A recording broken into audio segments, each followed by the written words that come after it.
Hey everybody, it's Simone again. We're here having our second episode of Architecture of the Soul. So today we were going to have a conversation about how the embodiment of your spiritual potential is supported, the architecture of soul consciousness, and what changes you can expect as the awakening of collective consciousness continues. And we hope we may even also talk about the 12 layers of human consciousness. So today's episode of Architecture of the Soul is being sponsored by Unlock Your Design and the 64 Doors, which is the co-creation of Bella Krystal and Ashley Nicole. And today on the call, we're here with me, Simone, Quantum Shaman, Soul Whisperer. We're here with John Rhodes. John has Dynamics of Ascension Science and Awakening the Heart. And we're here also with Bella, who's getting us set up, putting all the feeds out. And Bella, you can find Bella at The Living Matrix, 64 Doors, and Unlock Your Design. So last time we talked, we had this amazing conversation. It kind of started with Gene Key 22, and we were talking about the involution and the evolution. So the body moving into spirit and spirit moving into body. And we talked about how when the divine masculine and the divine feminine are not joining in that sacred union, or when they join, there's that honoring, and when they don't, there's a dishonoring of the soul consciousness. And we talked about how through that sacred union of the masculine and the feminine, the energy that is ever expanding, our soul consciousness is allowed when we have that union to continue to embody. And we have more and more expression of soul consciousness in our life here on earth, which is why we're here. And so at the end of our call, we were so excited. We had such great participation. We decided to go for an episode 2. And afterwards, John Bell and I talked, and we thought, let's have the conversation that lifts us up and what excites us. Mm-hmm. And so we are so excited about our call with each other and with you. And we may talk about the 12 layers of consciousness to give us a structure, but we will see where our conversation about consciousness and the architecture of the soul go today. Bella, John, where would you like to begin? Bella, I'll defer to you if you have anything to share right off the bat. I mean, I feel your inspiration, right? And I mean, going back to human design and the gene keys, which is kind of my thing, I feel like this is a 6-line conversation. It's a conversation about where we're going, about the vision of things, about a higher consciousness. So it's about why I'm here with you is to start to speak about it. That's for me role modeling, because we have to start somewhere, and to do it in a group, and like what we were saying, kind of around the table. That is for me the most exciting thing than to sit, to write about it. Like this is the most, I'm a 4/6 in the gene keys. So for me, that way of sharing from the heart, and to also invite people into where we are with these things, because they're always developing. And I feel like more things are shown to us all the time. So that's why I feel like we come from different backgrounds, and why I want us to be here together is that I feel like we're speaking about the same geometry, but using different systems. And that's the most exciting thing for me, because we come from different angles, looking at the same thing. And that's how we get the multifaceted view of it. Thank you. Yeah, I just love that your focus is in such a different place from either mine or what I've experienced from Simone so far, and how beautifully the perspectives come together in a way. One of the things that really excites me about talking about soul architecture is literally the mechanical structure of who and what we really are on a spiritual level, on a soul level, etc. And one of the things that I think is really interesting is, Simone is straight up intuitive and able to access these higher layers of consciousness in direct communication. And Bella, you're working with a system that uses the 2 trigrams, the 6 lines. And from my perspective of what the actual mechanics of a soul embodiment are, is made up of literally 6 layers of consciousness. And I've always related to gene keys and human design as kind of a roadmap for the embodiment of that level of our individual consciousness. So I just think it's really interesting that the 3 of us have these such varied perspectives, and yet they all really fit together in a cool way that we can explore the multi-dimensional experience of a particular topic.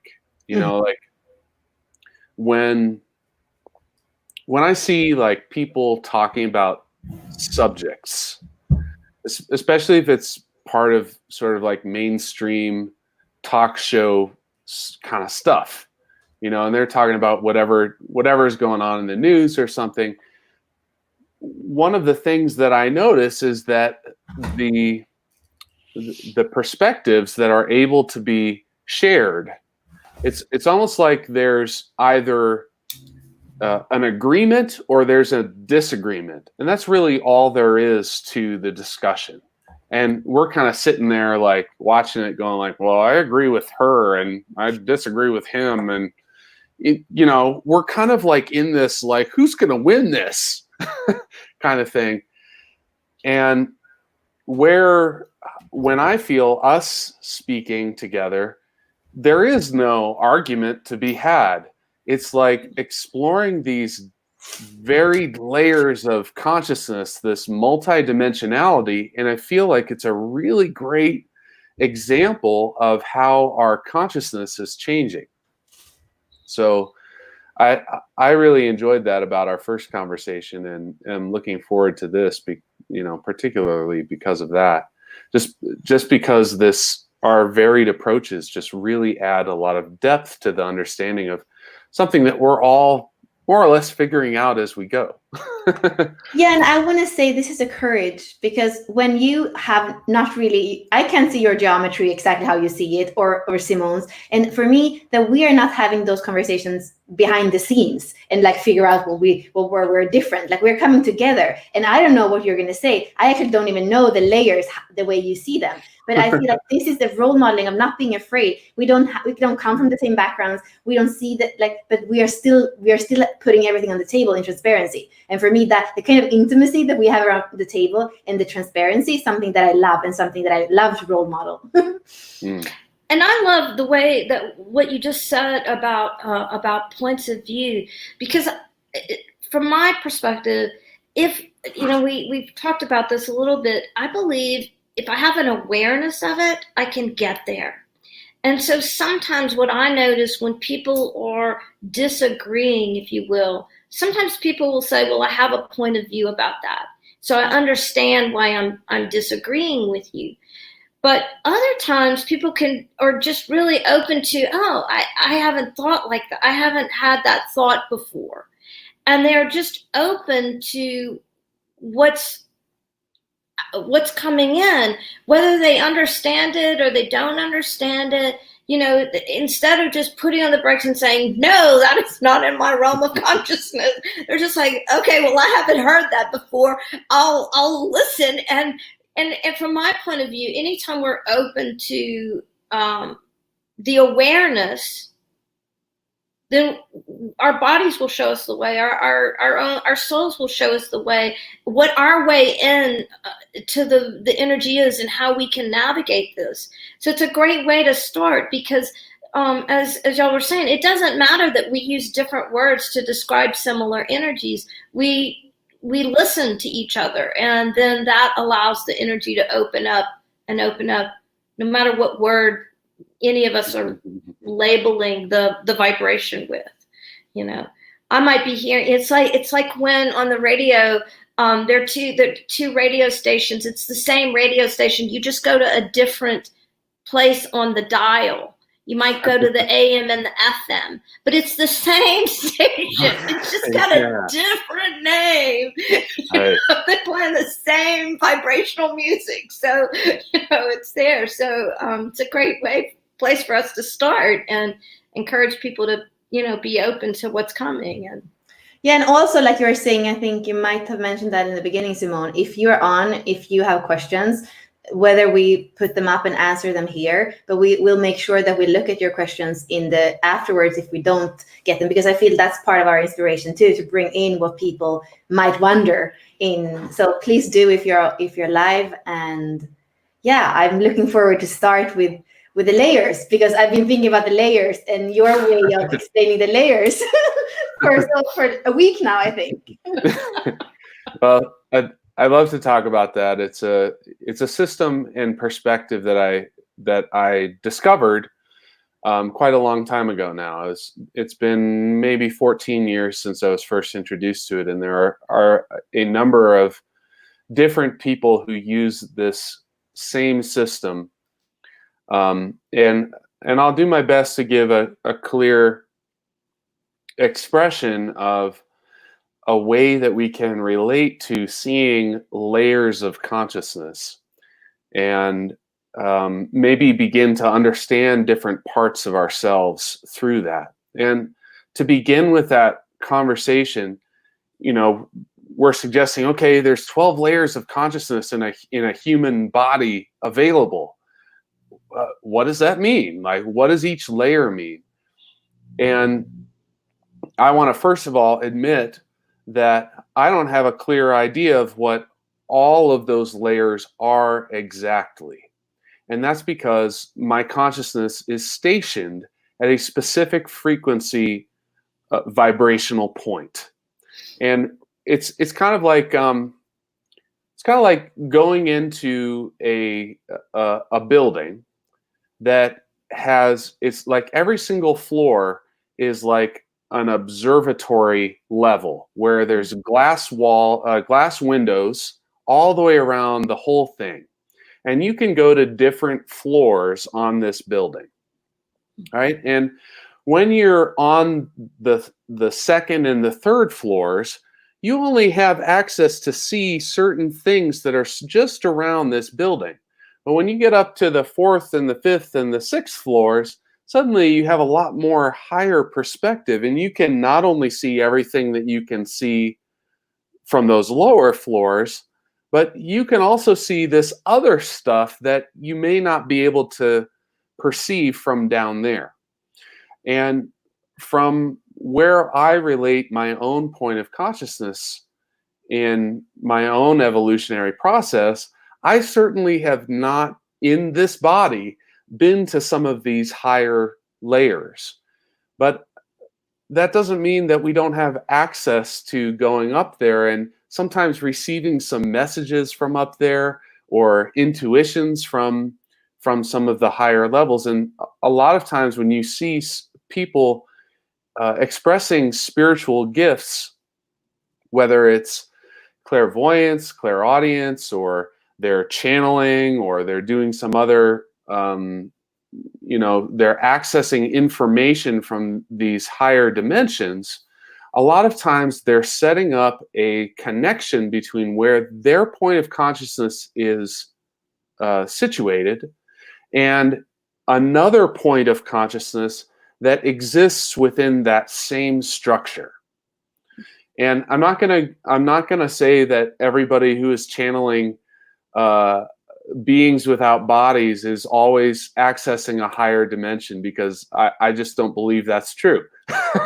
There are tons of beings without bodies in the fourth dimension, and some of them aren't always 100% honest about who they are. So there have been cases where, we're getting information from these sort of higher dimensional sources that may or may not be accurate. And I bring that up not to throw mistrust into the expressions that people are putting out there, but to recognize that there is truly no hierarchy of levels between these layers of consciousness. The very first layer of consciousness, the foundational level, is just as important as the highest point of consciousness. And there is no one portion that is better than another one.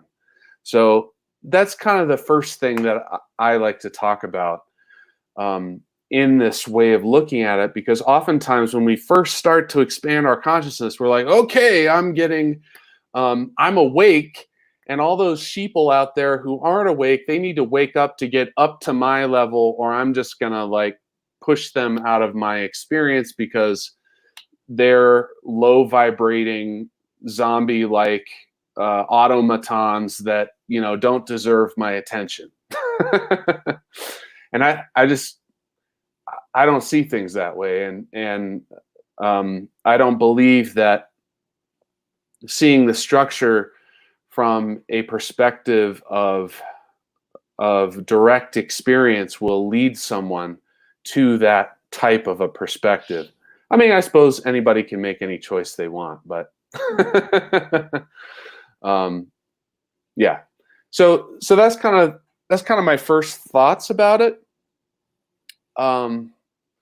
Is there, I don't know, Bella, what does that bring up for you? I'm just curious. Or Simone, what does that make you think about in terms of considering when this?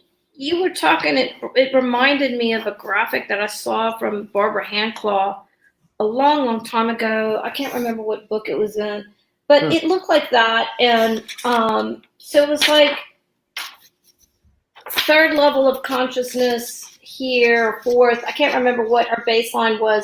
But then after that, all the other layers of consciousness are like an array or a montage, that it's not a hierarchical structure.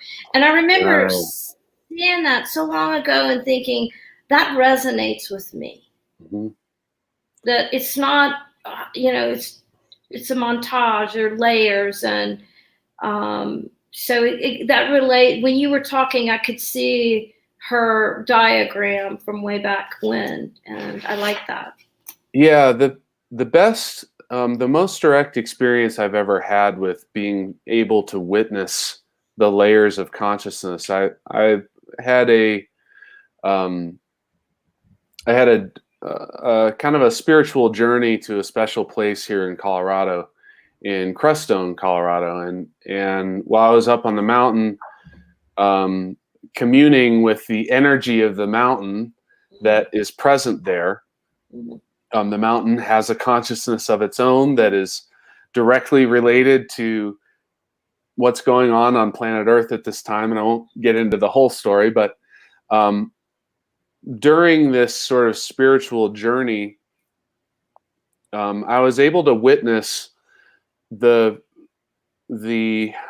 structure of these dimensional layers. And have you ever seen that movie Interstellar? It's like a Matthew McConaughey movie about outer space travel and stuff. If you haven't, I think I saw the clip for it. I know what you're talking about.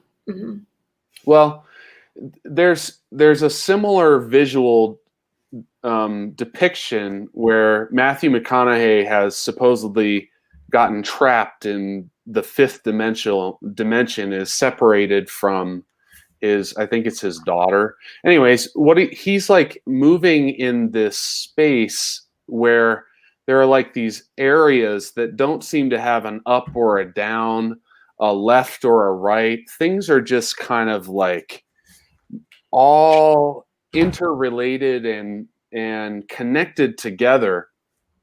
And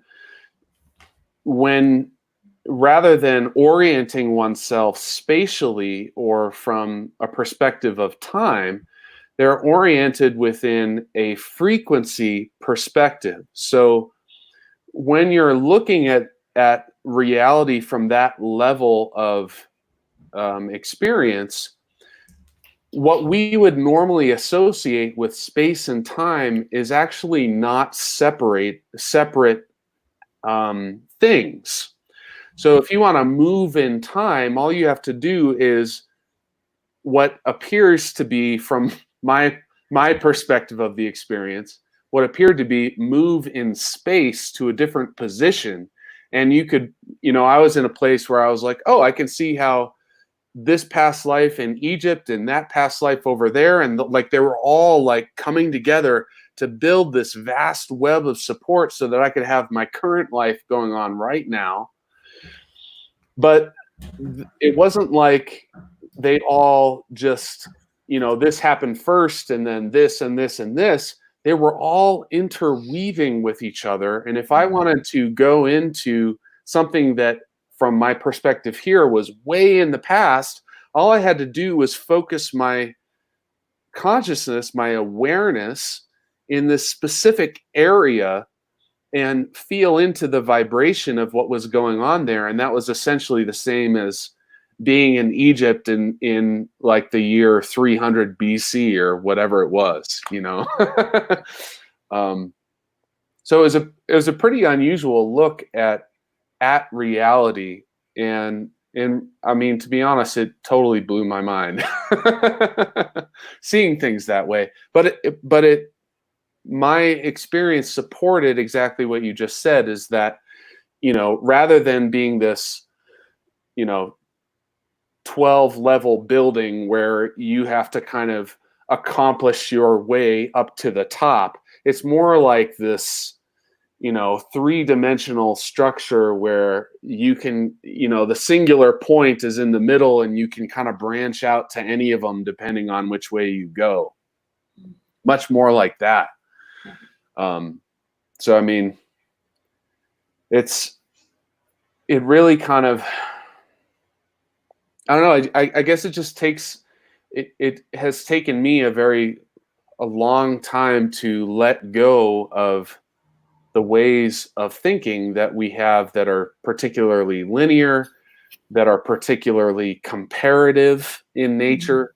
I'm older than somebody else. I have more wisdom than somebody else. I have less money than somebody else. All of these ways of orienting who we are, and to be able to access this sort of more holistic way of seeing things. It kind of speaks to what we started off at the beginning talking about, that multi-dimensional experience. I love that. So what about starting, like, where are we starting today? From the top, from the bottom, or there's no top and bottom? Yeah, so I think I'm totally okay with talking about it from our perspective, and I will do my best to do a quick overview, because I can really go on and on about this stuff, and there are so many details in every single layer. I mean, we could just talk about one dimension for a whole hour, but everyone is familiar with the first three layers of their consciousness, and we all talk about it that way. It's the 3D world. And we relate to, when we talk about 3D, there's the traditional mathematical way of seeing the three dimensions as a point, a line, and then three-dimensional space, right? And I'm going to talk about the layers of consciousness from the qualities of experience that exist on those layers. Oh, beautiful. And what we'll be able to do is correlate the layers of experience to aspects of our own personal experience and say, oh, when I'm here, I'm experiencing layer 1. When I'm here, I'm experiencing layer 2. When I'm here, I'm experiencing layer 3. And this understanding of these layers actually teaches us a lot about the parts of ourselves that we can't see or touch. Because most people, and I'm sure anybody tuning into this conversation, is aware of their soul, their spirit. Everybody's got some kind of an aura, and they're putting off vibrations, and what is this that we're talking about?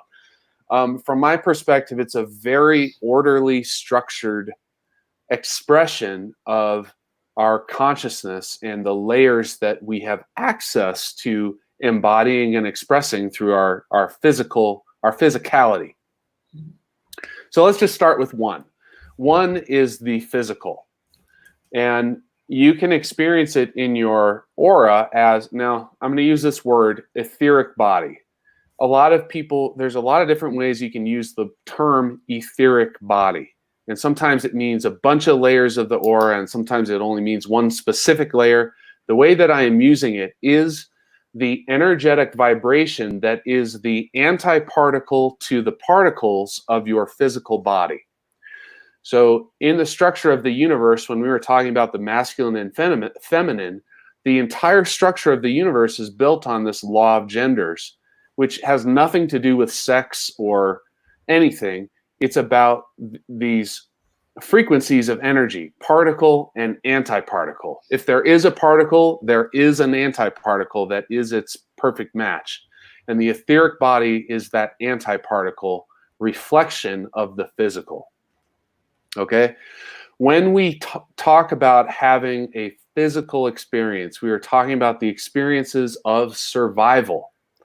And when we look at human consciousness history, what are the things that supported the survival of a human? A human who is essentially born helpless. A human is a form, a mammal form that has no significant way to protect itself from the elements. We just have bare skin. We got no fur. We don't have claws or teeth that are worth anything. Like, we're pretty much dead in the water if we don't have some tools, or we're hanging out in the trees eating fruits all the time, right? So this is the first layer of consciousness.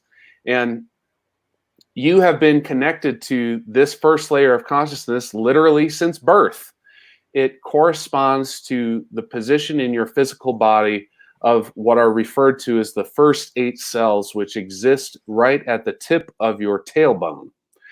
And it's no coincidence that when you are born, you leave the mother's womb and pass right by that exact same spot on the way into the world. That's like your welcome to planet Earth right there. You pass right through that energy structure of your mother, and embody, by doing so, you embody that energy into your birth. So that's layer 1. Layer 2 is the layer of what we refer to as feelings or emotions. And we have an energy body called the emotional body.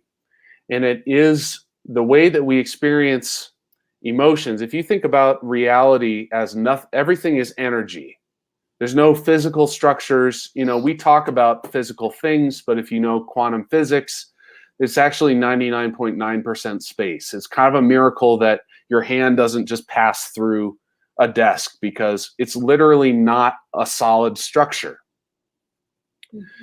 So the entire world being energy, our second energy body translates the energy of our perception into experiences of feeling. So any energy that is coming into our awareness is being translated into feelings. This is why little toddlers and babies are so expressive. They're always crying and they're yelling, and they'll be wailing one second and then they'll be happy-go-lucky the very next second as soon as they change their attention. They're just translating energy through their emotional bodies and are expressing that like a clear, open channel. The second layer gets super messy in a lot of ways, as any of you who have ever been in a romantic relationship probably know. Your feelings get played with. You experience things like betrayal, you know, all of the experiences that you had growing up, developing your emotional experiences. It's an area where we can experience a huge amount of trauma.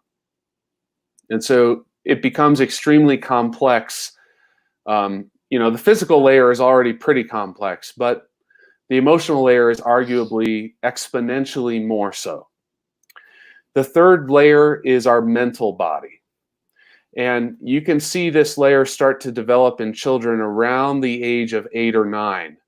They stop hanging on their parents quite so strongly. and they start to keep some things to themselves. They're not fully expressing themselves just with whatever occurs to them any moment. They're actually processing in, we think of it as in our brain, but energetically it's actually happening in that third layer. Mm-hmm. And they're processing energy and thinking about it. They're considering, okay, what might this cause and what's going to happen and all that sort of thing.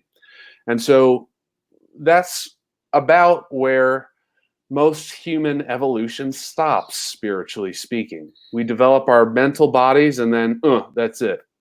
Mm-hmm.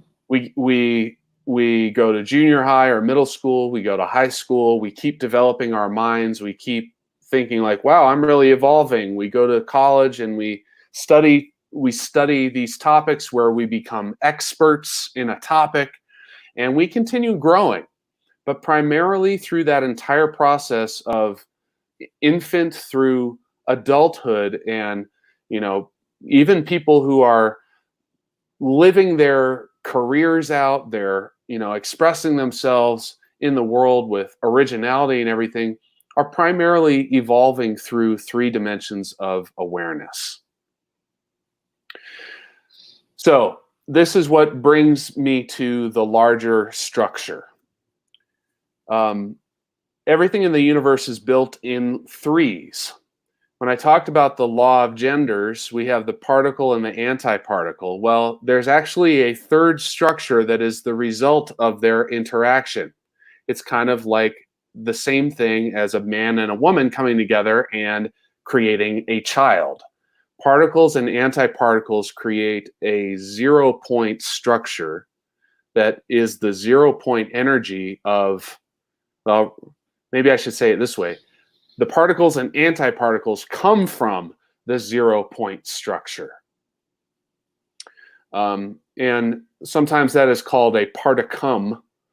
I don't really care what the terms are, but just to describe what things are. Everything in the universe is built in 3s. There's the 2 polarities, and there's the 0 point or the void that gave birth to it. So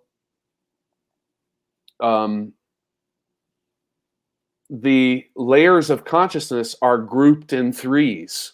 This is why human consciousness has been exploring the 3 dimensions for so long. Our written history only goes back so far.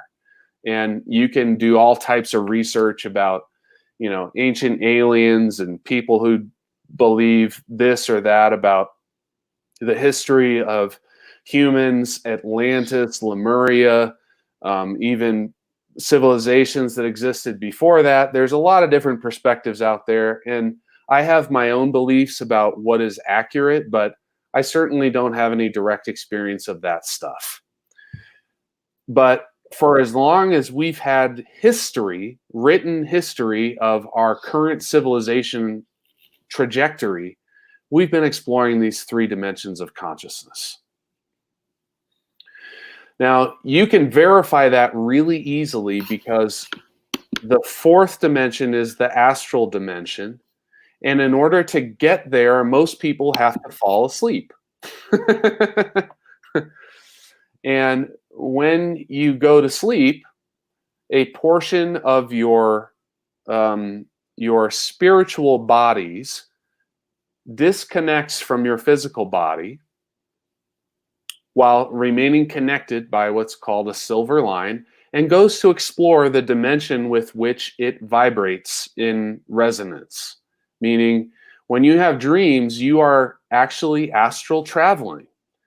The reason that dreams happen the way they do is because you're in the astral realm. You can create instantaneously, and there is a manifestation immediately. And your subconscious is just kind of running the show there. It's creating whatever it needs to create in order to process the energies that you absorb during the day, or old energies that are ready to get processed that never did get processed. And so, when you're in a certain environment and then everything suddenly changes and you're somewhere else with some different people and sometimes you are in a first person experience, and then suddenly you'll be watching like you're a spectator, and all this kind of weird stuff happens in your dreams. It's because your subconscious is just simply creating the energies out there. And every 3 layers of consciousness, there is what's called a magnetic repulsion zone. And in the magnetic repulsion zone is this void point where you have to cross over this void point to be experiencing that layer of consciousness. Now, this brings us up to speed where most of humanity is today from my perspective. Most human beings are currently processing the frequencies of the 4th dimensional structures. So we have fully embodied our first 3 layers, and we have a huge variety of how skilled we are at working with those. Some people really struggle with survival and emotions and self-expression. Some people are whizzes at all 3, and they just kind of glide through life like they're here on a, like a free ticket to ride, it looks like to other people. No matter what your experience is, everybody's got a really good view of what's going on in each of those layers.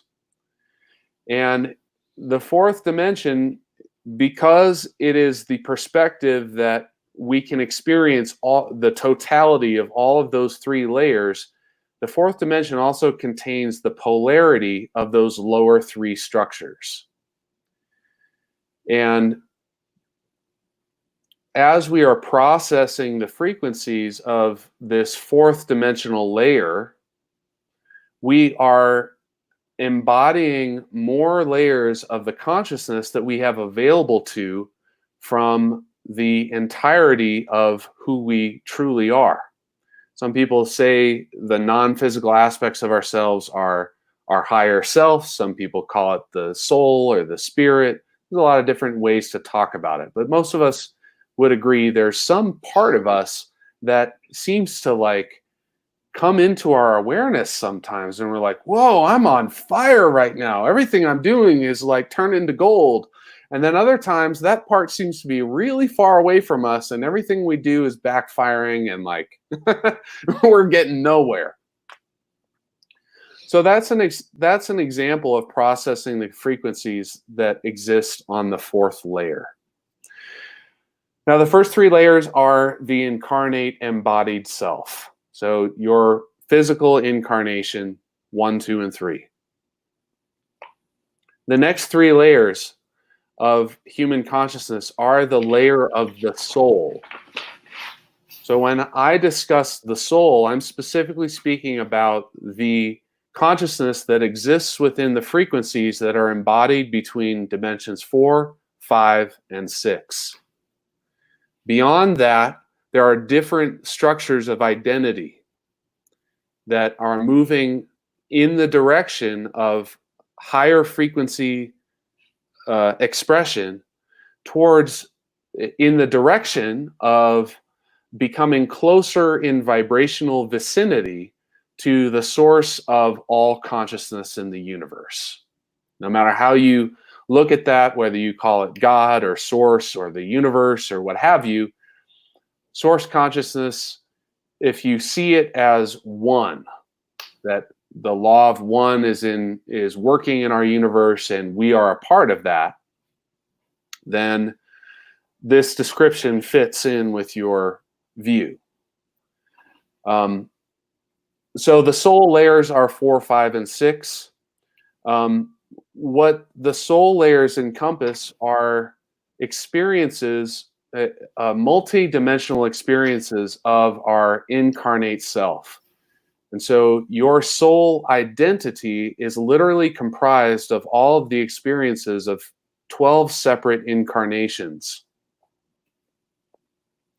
So if you believe in past lives or not, I guess this structure is embracing the concept that our consciousness is multidimensional and we therefore have multiple experiences in the same and varied realms.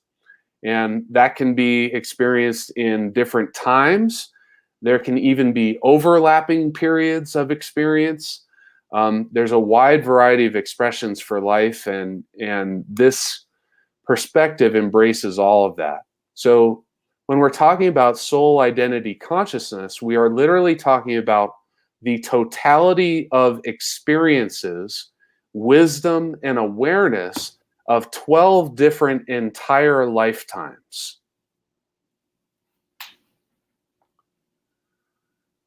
So it's almost like the soul identity is this structure of consciousness that is connected to these 12 different experiences going on within the simultaneous creation of our universe. Even though from each of the individual one of 12's perspective, it looks like it's happening. This one happened in sometime in BC. This one happened in the medieval ages. This one happened in the 1800s, and now I live in modern society, blah, blah, blah. They're really happening simultaneously from the perspective of higher consciousness experience. Now, that's 4, 5, and 6, the soul identity layer. There's another repulsion zone up to layers 7, 8, and 9, and those layers are referred to as the oversoul and contain, Simone, what you refer to as the monad. The monad refers to a singular, a consciousness singularity. And it's really the expansive connection. It is like the first individuation of singularity that occurs within a human consciousness perspective as as having an individual purpose and an individual direction. And so the oversoul or the monad exists on these layers 7, 8, and 9 and are comprised of 12 sets of souls. So 144 separate incarnations. So now we're talking about what might be referred to as a gestalt of consciousness. What's actually pretty unusual about the human spiritual form and the actual template through which we manifest is that any single one incarnation has the capability, depending on the structure of consciousness that body is able to hold, has the capability of embodying the frequencies of this entire gestalt of consciousness, the full embodiment of all of these expressions. And some people will go through their lives living in a particular way, and suddenly they'll kind of like snap and start living a totally different life. Usually what's happened from this perspective is they have had a bleed through of one of their other incarnations, and now they're embodying the expressiveness of that individuation and are finding that it's much more resonant with who they believe they truly are. And they no longer desire to continue living the life that they had created or the personality that they had created up until a certain point. So this is one example that many people may have heard of that supports the perspective of these multiple experiences going on at once. Now, when we move to layers 10, 11, and 12, the frequencies of consciousness are at a pre-matter liquid light level.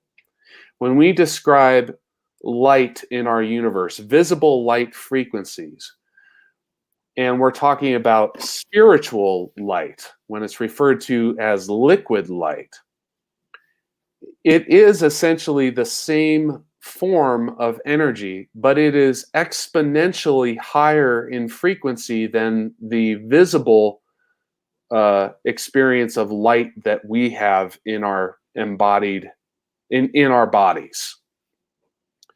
And when your consciousness is built from liquid light, you literally have the power of creator level manifestation. There are delineations between these layers, each of these 3 layers, but at 10, 11, and 12, the 12th layer is essentially the at one-ment with source consciousness. So when you are embodying that 12th dimensional layer of consciousness, you do not see any difference between yourself and the source of all that is, nor do you witness any other being within your experience as separated from that oneness.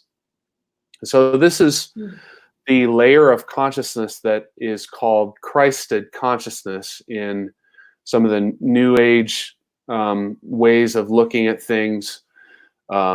It is the source of, from this perspective, it is the source of the experience of Jesus, who embodied this layer of consciousness on the planet. So anyways, this is essentially the potential of every human being on planet Earth at this time, because I believe what's happening is the collective humanity is moving through this 4th layer of consciousness and moving to reside their consciousness, their point of consciousness within the 5th dimension. So this is what is happening, and once you have access to that 5th dimension, you have access all the way up to layer 12.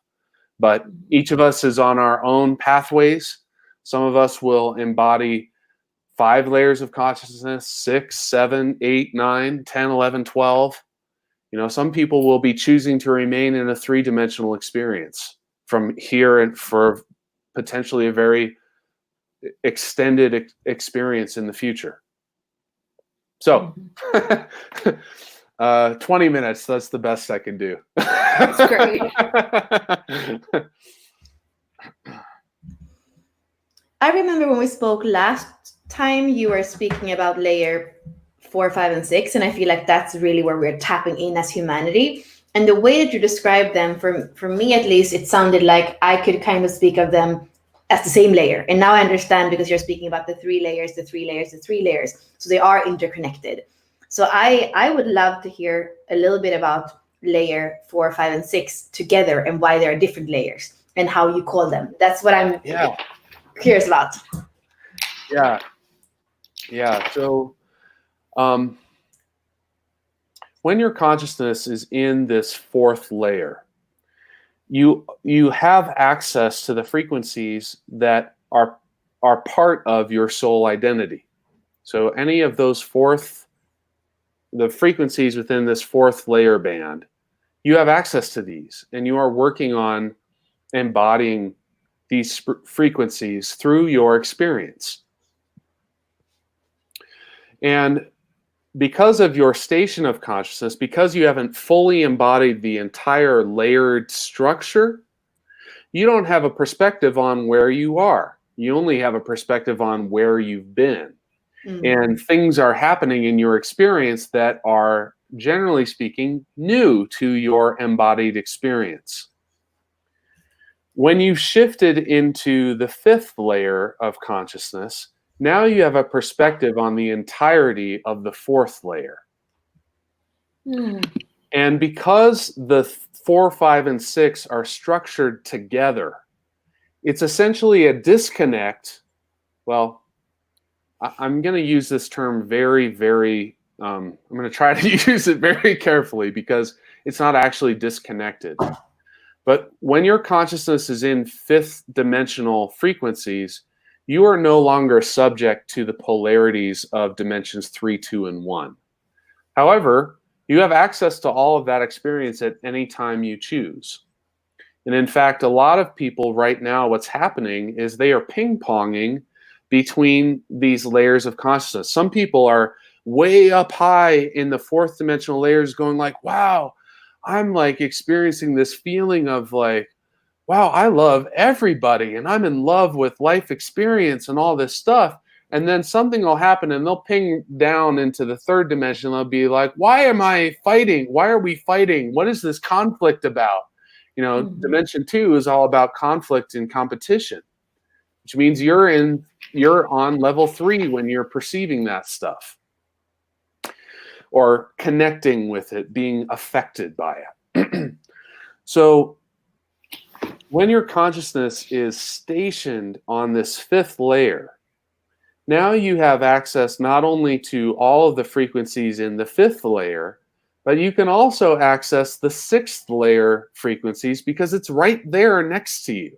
Yes. When you're in the fourth dimension, you may be getting glimpses of what it's like to be in that space. A lot of people these days are talking about, wow, I feel like I'm going through these periods of like maybe a week or 2 weeks at a time where I'm literally living like heaven on earth. Like all these magical things are coming up, synchronicities, and I'm like in joy and everything. And then something will shift and they'll go back into this like polarity structure where they're like, you know, this is such a difference from where I just was. How do I hold myself there? So this fifth layer has access to the sixth and has fully embodied the fourth layer. And from my perspective on what these layers of the soul identity are, the fourth layer I refer to as the layer of loving presence. And while a lot of times we think about love from a very three-dimensional perspective, which is what can I get? You know, how is this relationship serving me? What can I give in return for it, you know, to create what I want, right? There's this constant going back and forth exchange thing. But the concept of unconditional love that people have held as maybe a goal or an ideal for a very long time is an indication of you working through fourth dimensional frequencies in your embodiment. When your consciousness moves into the fifth dimension to stay, you have embodied unconditional love for yourself and for others. It doesn't mean that you like everybody. It doesn't mean that you have to interact with anybody who wants to interact with you. But it does signify a shift of consciousness where you are capable of loving the entire polarity spectrum. Meaning you are capable of witnessing and accepting as is the worst of the worst and the best of the best. That polarity structure no longer has meaning to you because unconditional love does not work in polarities. It works in absolutes. So when your consciousness is stationed in fifth dimensional consciousness, this is what you are embodying. And just because you've maybe moved into that doesn't mean you won't drop down back into the fourth dimension or down into the third dimension from time to time. And heck, maybe you even may end up having a few times having trouble with your bills, which is a first dimensional issue, right?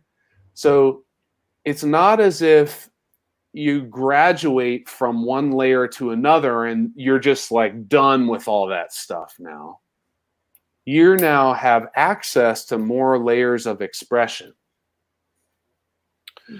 So that's the perspective that I have on this fifth layer of soul identity. You know you're totally landed in soul identity when all judgment has been processed out of your perspective and you can just live in loving presence for everyone and anything that occurs around you. That means that with the coronavirus and the lockdown, you can be living your heaven on earth, and what is going on outside of you, it doesn't matter, because you've recognized that what you are creating is based on what you focus your attention on. Mm-hmm. And if you're focusing on love, then you're going to have all of that in your experience. Not that events won't keep happening around you and maybe come into your space for you to interact with if you choose, but that's what that layer of consciousness means to me. Mm-hmm. Now, and what were your names for the 5 and the 6? It was unity for the 6th layer, and what was the 5th layer? So I refer to the 5th dimensional layer as Christed compassion. Mm. And I mentioned that layer 12 is Christ consciousness, which has been, discussed since, as far as I know, the early 1900s in esoteric circles of what it is, what it represents. Christed compassion represents a connection to that level of consciousness, that the compassion is connected to that Christ consciousness experience. So it's really like a fractal of Christ consciousness rather than the entirety of it. Mm. And Christed compassion is an experience of when you begin to witness the joy and the pain of others as your joy and your pain. This is, and I don't mean like relating to it and empathizing as it. I mean literally knowing that it is you suffering and it is you celebrating when you witness it in another. And so to me, this is a layer of consciousness that is extremely advanced. I'm like thinking about what would it mean if I was like that all the time. Wow, that's mind-blowing to me. But when you think of the 6th layer as being unity consciousness, let's think about, how does unity consciousness even work? When we talk about experiments in unity consciousness, like Burning Man is one of the current ongoing experiments in unity consciousness, where all needs are provided through a system of gifting and a system of ethics. Now, in order for that system to work on a macro level, and for all resources to be moved around to the places where they are needed at all times, every single person has to be in full connection with their creatorship. And if you don't feel someone else's experience as your experience, there's no way that you can respond to the needs of the collective as if it were the needs of the self.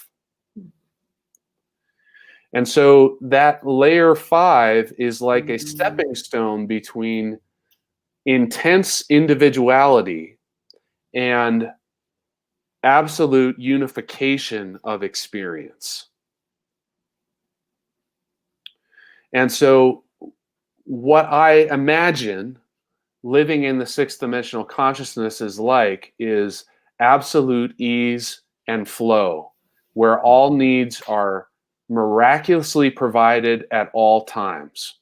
When you have a need for food, someone arrives at your door saying, "Hey, do you want to come over for a dinner party?" When you have a need for, an item that you need, somebody contacts you and says, "Hey, I love what you do. Would you please do some of that with me in exchange for the exact thing that you need?" Because everyone is in such a resonant harmony with their own needs and the needs of others that it just happens naturally like that. That's what my projection is of what that layer of consciousness is like. And, just as if you think about the difference between Neanderthal and Cro-Magnon man to the height of the Renaissance and the ancient Greek thinkers and where we are in society today, that vast difference is only in layers 1, 2, and 3. Similarly, this 4, 5, and 6 also encompasses a vast range of frequencies.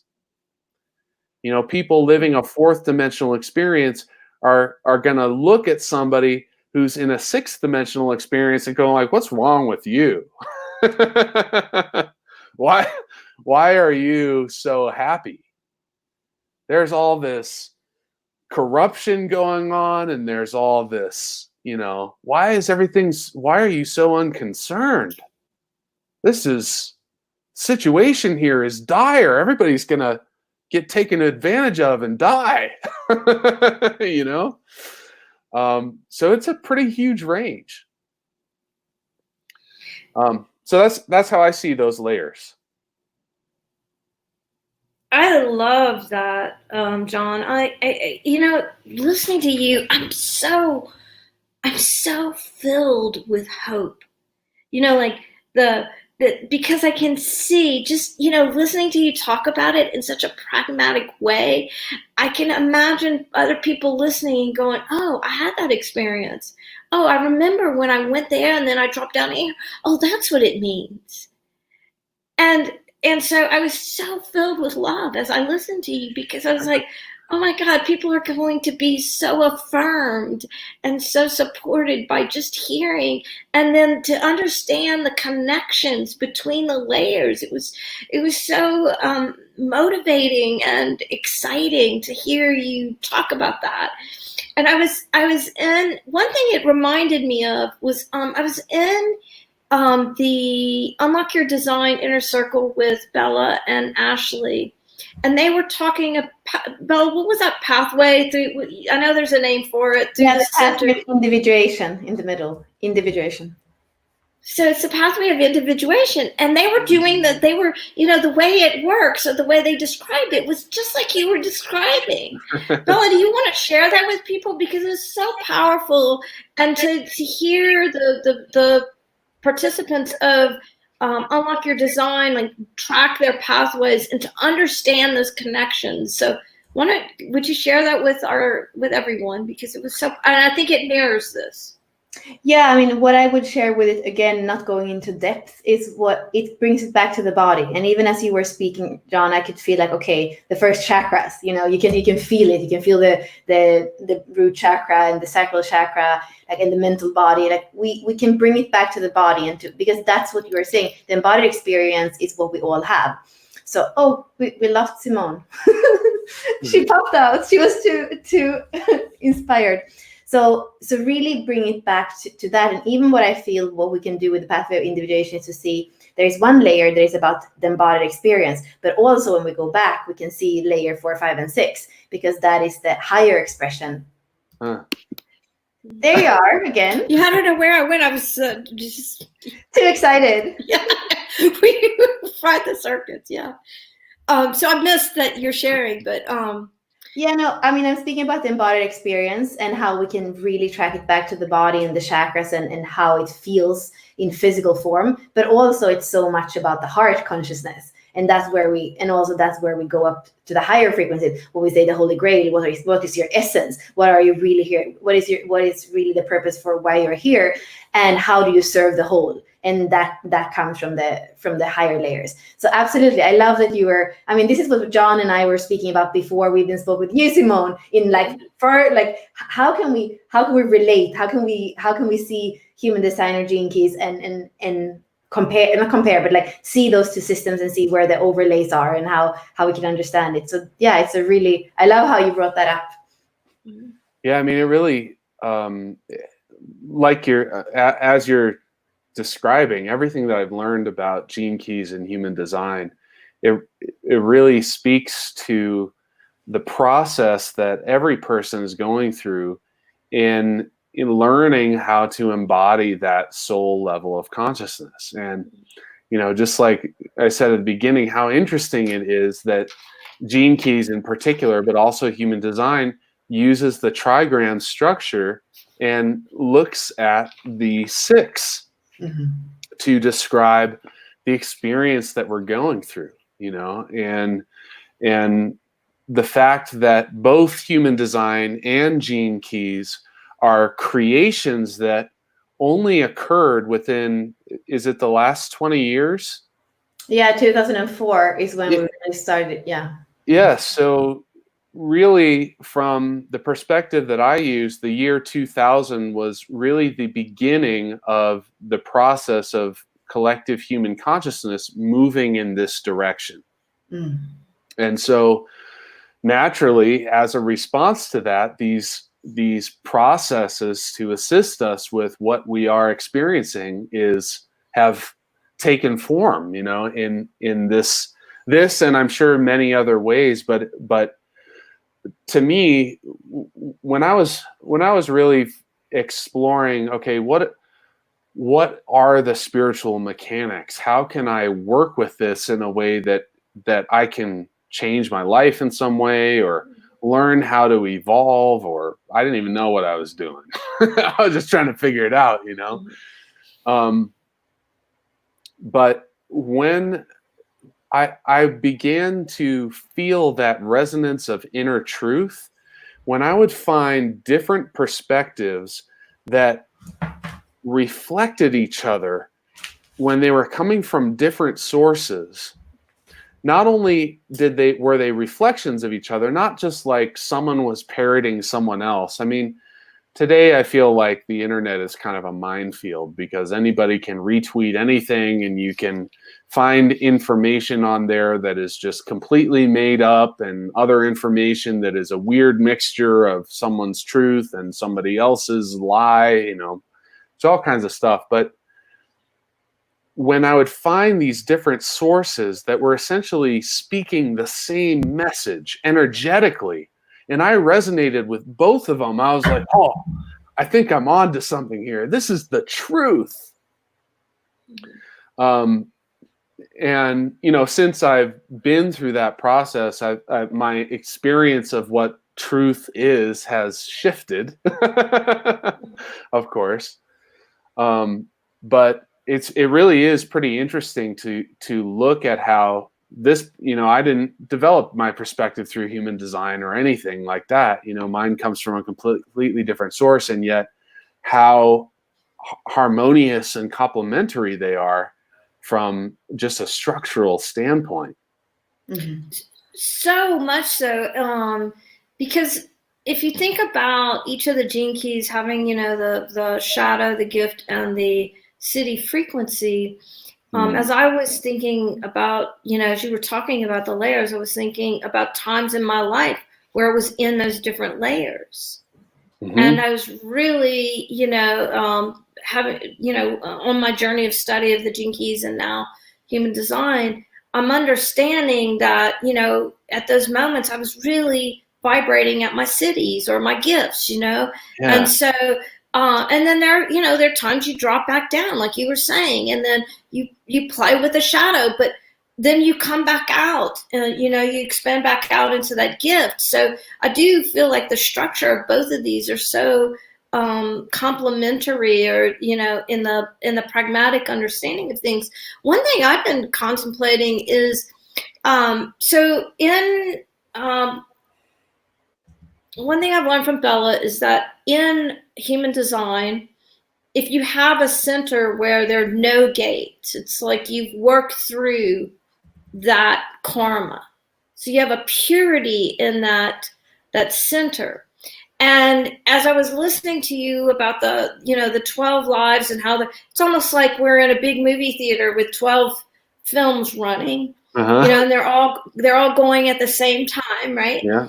Yeah. And so one of the things I've been contemplating is that, you know, the soul, when you come in those 12 times, or however many times your soul comes in, you know, you're coming in with a different set of gene keys each time. And, you know, and so then you can see, you know, like from our gene key code, it's like, okay, if you really look at it, or in your human design chart, you see where you're coming in at that 4th, 5th, 6th level, where you're coming in at 1, 2, and 3.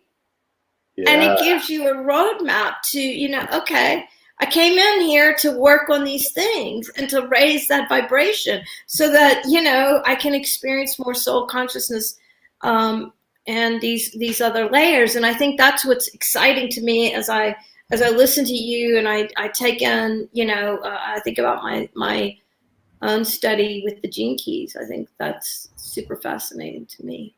Yeah, one of the things that really lit me up early on in my study was when I heard some different spiritual leaders talking about, it was usually termed your soul's mission or your soul's purpose.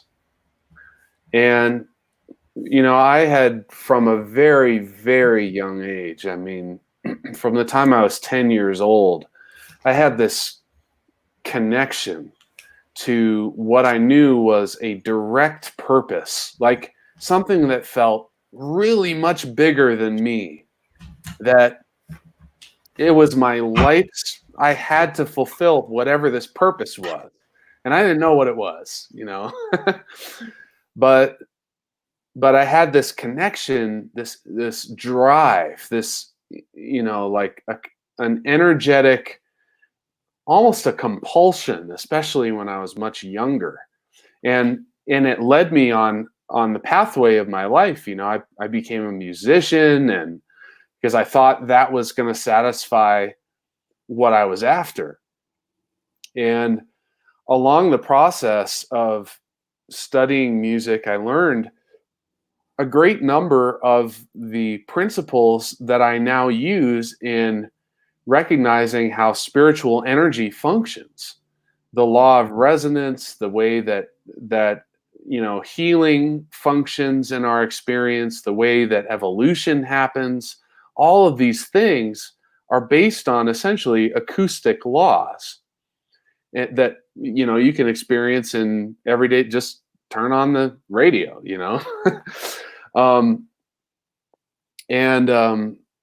what I love about how gene keys and human design is set up is that soul's purpose and soul's mission is so freaking vague. It's like, what's my soul mission? I don't know what it is, and there's been this structure around, especially spiritual communities, where someone's like, I'm going to show you how to figure out your soul's mission or your soul's purpose. And that's a pretty slippery slope, because like some people may not resonate with whatever message they come out with. and everything's working out. Everything is working the way that it needs to. And I can see that. But I love that human design and gene keys are more of a like, this is how you go about being and how you go about expressing who you are and what you are that will fulfill your mission. You never actually have to figure out what it is. You just have to be yourself as well as you can, and that will fulfill your mission by nature. And maybe, I don't know, Bella, if you have a reflection on that, but that's how I see it. Yeah, no, I love what you're saying. And I feel like, especially like you're saying, we have many, like we have fractals and we have DNA and there's so much in there. And somehow it feels like we are changing strain a little bit. Like I've seen it a lot in plant medicine where people were saying, like when I started my ceremonies, somebody switched my soul. And they're completely, when they say that, it's not like a way of saying, they basically have the feeling that something switched in them and that there's somebody else inhabiting that vehicle. So I know for a fact that that's true. What I feel is amazing with what you brought into the conversation, Simone, is this thing about the completely open centers. And I've been drawn to them for a while. It's like, there's nothing. You have a center, there's not even one number that's activated. It's not nothing. It's just white. And what I see in relationship to the soul architecture or to the layering is that if you are in the first 3 layers, you are going to live probably those centers as a curse, because what we say is that when it's completely open, the energy comes from the outside out into you, and you have to discern what's yours and what isn't. But when you live in that polarity consciousness, you're not sovereign, because you're kind of completely pulled in the opposite directions, and you don't even know there is a 0 point. So that's what I see, the open, completely open center. They can really be a curse when you are in the low frequencies. What I've started to see is that people that have more access to more layer of the consciousness, when they come to me, I often see that that completely open centers becomes part of the way that they serve the world. Not only do they remember, like you were saying, Simone, that they already have worked through that in a parallel timeline or incarnation, or part of their soul complex, but actually they start to do, that's the Jinkies again, how do you serve the whole with your own discoveries? And I just want to mention, because we are 3 people here, and I just like quickly checked John's chart, because I remember your chart more, and you know, you and I, Simone, we've spoken so much about what you are doing in the world and how that connects to the openness in the center. So for you, Simone, you have the G center completely open, and that center is about identity, about direction, and about what love is. And that's what you're doing professionally as a soul whisperer. You bring through those messages that help people, not to tell them this is your mission, but to help them hear their own soul and the nuances that are there. And that's what you're doing. And John, you have a lot of definition in your chart, but your head center is completely open. So it's like you can take in without judgment somehow and be a channel, a filter for that imagination, that illumination, that inquiry, that great mystery, and actually take it in without having those kind of polarity things that like kind of, you know, pulls in it. And then in my case, I have 2 complete open centers, which is the emotional center and the ego center. So it's about worthiness and also the emotional body. And you know, me working with life force and me being a mirror for people in processes. And really it's about embodiment, but an embodiment that comes from a place of self-love. So it's like we are all somehow, without having to, like without knowing our chart, we chose to work, to serve through something. There is an inherent innocence. Because that's the thing, it's not even like when you don't have anything in that center, it comes from a wisdom that's beyond the 3 first layers. And like this completely resonates with the conversation we have today. So, you know, I feel it's super exciting to just see it. This is what I want to do around the table with you. We can see it happening real time. And we are 3 examples of how this actually is applied through how we can look at our charts and what we do in the world. I really love how you're drawing that experience of the open center, especially within the first 3 layers of consciousness experience that we've been discussing as where polarity exists. Because there's this thing that has been talked about in so many different ways for such, what I guess relatively a long time, at least since The Secret came out. And something that I feel has been really lacking an explanation. And there are a few people out there who are discussing it that I really resonate when they talk about when bad things happen to good people. When you start looking at the law of attraction and what the rules are for how it works, how the heck can something bad happen to somebody who isn't doing something wrong? Right? But if you look at a person, an innocent, whether it's a child or an adult, whomever it may be, who's experiencing consciousness in the first 3 layers, and they have certain areas of their structure that is completely open,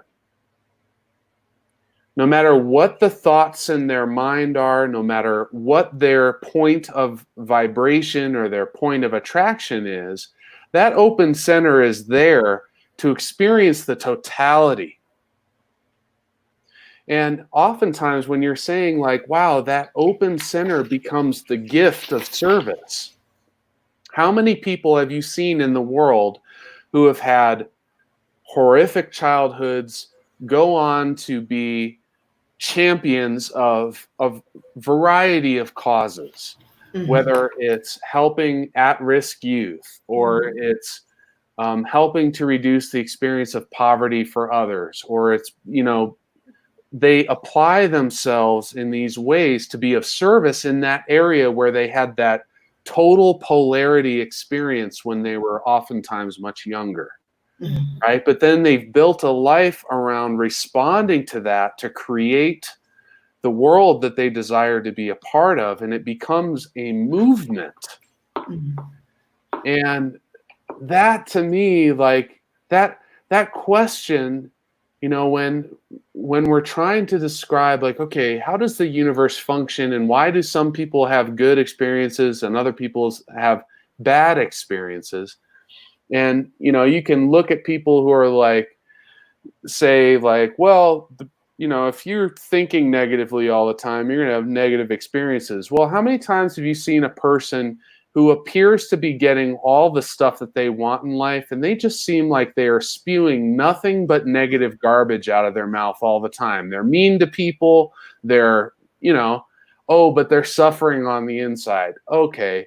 You know, that's a projection that we have, but that's a question that so often comes up. And I love how this perspective really provides a way of seeing it, is that when we experience extreme polarities, it's for a soul level purpose. It's for a higher wisdom than we are able to have access to when we're going through that experience.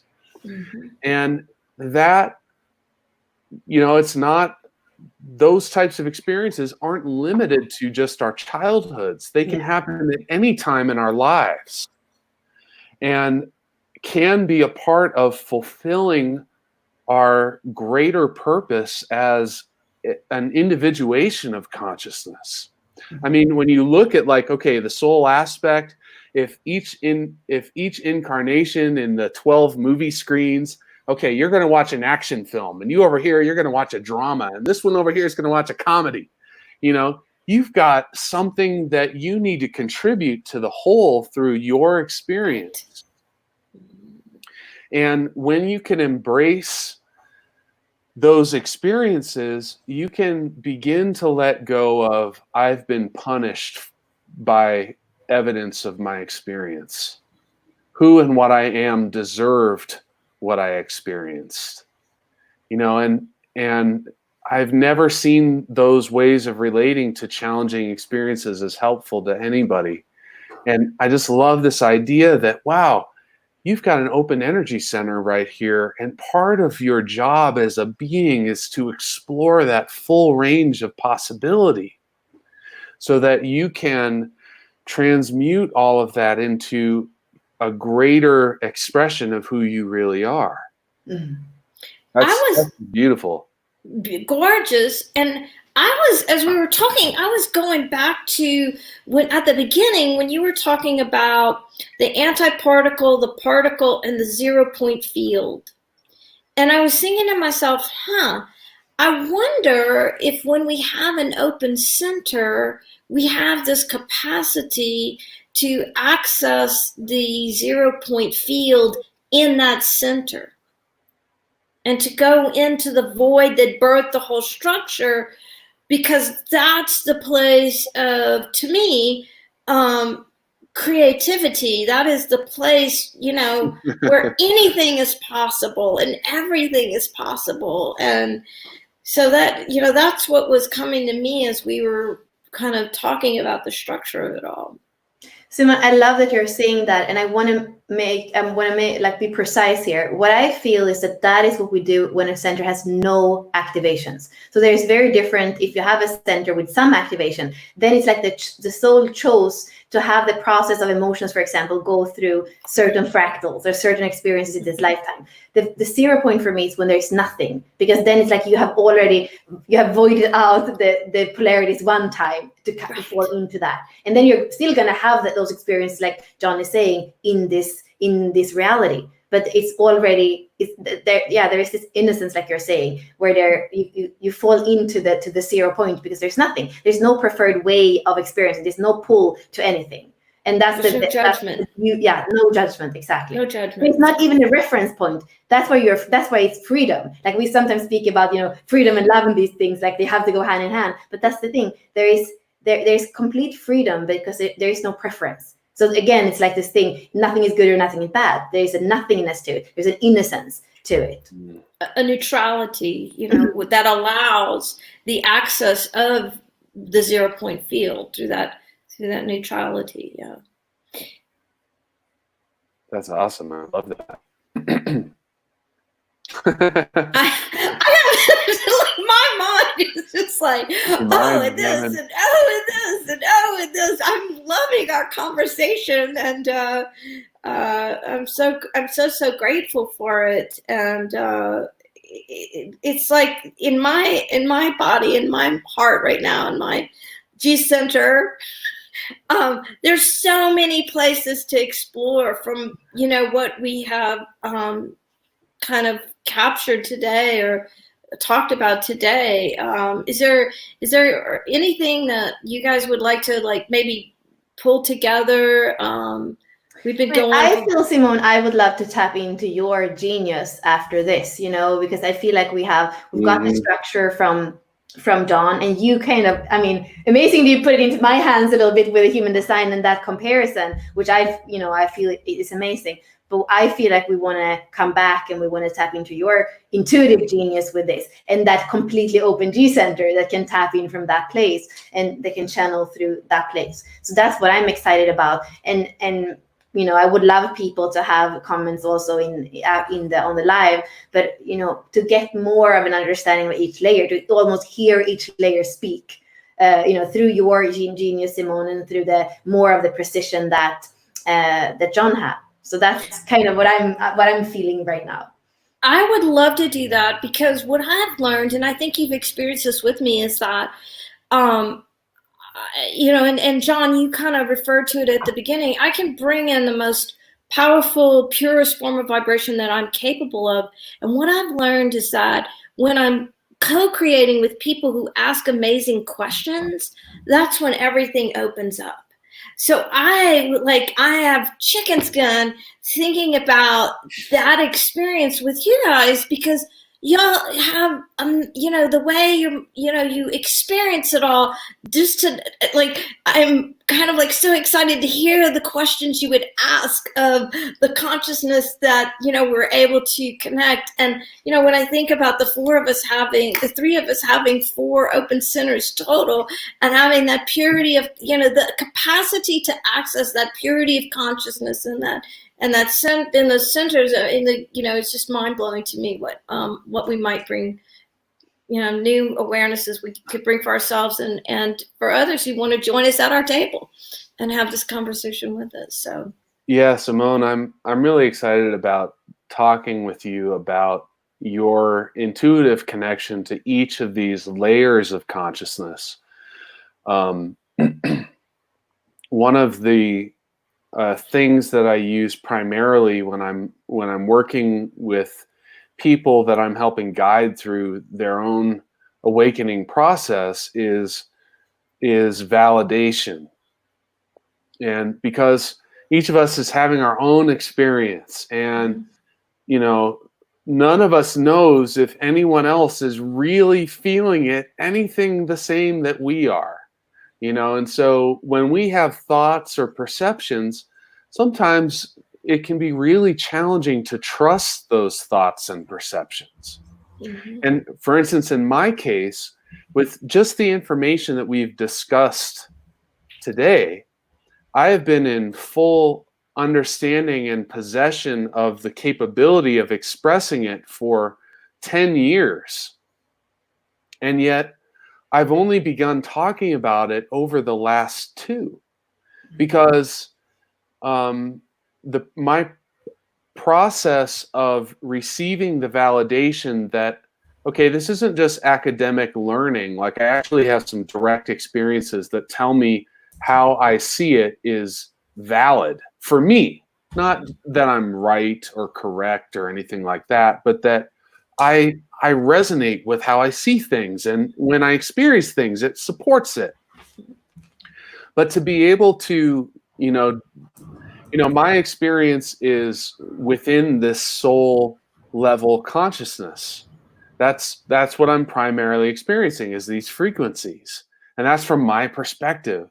But to hear you be able to tap into this wisdom and ask questions about, okay, well, from this 4th dimensional layer, I've labeled them in the ways that I have. I call it divine loving presence, Christ compassion, and unity consciousness. What does, how does this layer of consciousness experience itself? How does it experience it in relationship to what human beings are going through right now? Like, what are the aspects of this layer that are yet wanting to be expressed in the world, and to be able to go through a process of asking questions like that, to just learn more from that energy structure, to hear from it directly through you, just for me personally would be tremendously validating. And or I might learn a whole bunch of new things that I never had access to before, because my consciousness just hasn't quite gotten to the point where I have that level of perspective to see it and know it. What an amazing example of exactly what you were talking about when you're working at a certain level, the thing just appears, right? And so I feel like our triad, I feel like your soul was saying to you, this is, there's a way that you can have, expand out. And my soul, my human, I was wanting a way to talk about the structure. And Bella is constantly wanting to expand the consciousness of everything she engages with. And so we, because this came together so quickly and easily, it was, it really is a physical manifestation example of the consciousness that you were describing. So I know you can place us exactly in this layer of consciousness, this triad that, the conversation that we're having and the gifts that we bring to the conversation, that we're having. So it's super exciting. I would love to do this. For people who are joining us, if you want to contribute, if you want to co-create with us, after listening to John's amazing descriptions of these layers of consciousness and Bella talking about how our open centers, what possibilities that opens up for us, if there's a place that you would really like to dig into, let us know and we'll consider that as you sit at our table with us. And we'll come back and have another conversation with Bella, John, and Simone, and some layers of consciousness. So if that sounds exciting to you, look for the notices of the lives, and we should be back on in 2 weeks, you guys. Is that what we had talked about? I don't know if we had yet, but we can. Yeah. Well, look for the messages on Facebook, and we will be sure to get the messages out about when we'll be back. But when we come back, we'll be talking directly to some layers of consciousness and seeing what they have to bring in. And I can't wait to hear the questions y'all ask, because through this process, I'm often just an observer of all of the proceedings, if you will, of the conversation. So if this feels go for it. I just want to jump in real quick because Darla made such a sweet comment.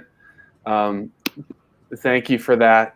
She mentioned just listening to how I laugh, and I have had many opportunities to experience the reflection of that to me. So I really appreciate you sharing that with me, and I hope that level of joy that you're experiencing in this conversation and in listening is something that is an experience that's amplifying for you as well. So thank you for sharing.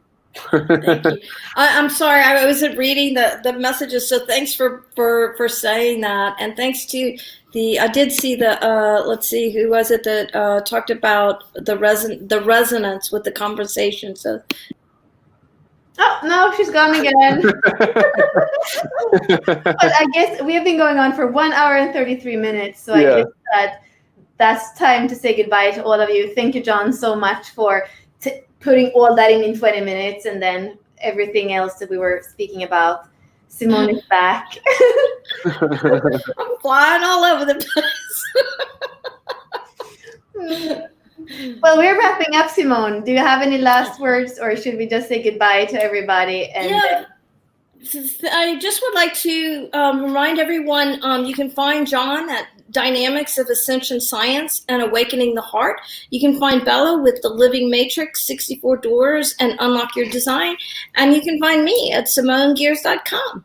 And thanks so much for joining us. Until our next conversation, we hope you'll come and sit with us and join. Take care, everyone.